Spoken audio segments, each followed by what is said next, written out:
Jeff Hansen, Window Warriors Forum. Check us out at windowcleaningwarriors.com. We're going to take a look at this DIY screen cleaner. I built this for right around $100 by using some leftover aluminum material I had in my shop. Ordered some brushes, and this thing similarly duplicates an Aztec.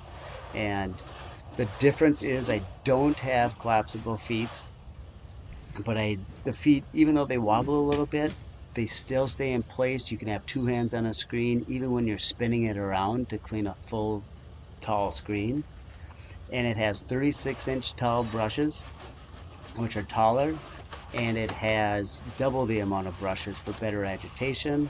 I space my jets inside closer together for a more uniform spray, and it's just been a great system for the price that I have into it, being able to build this myself.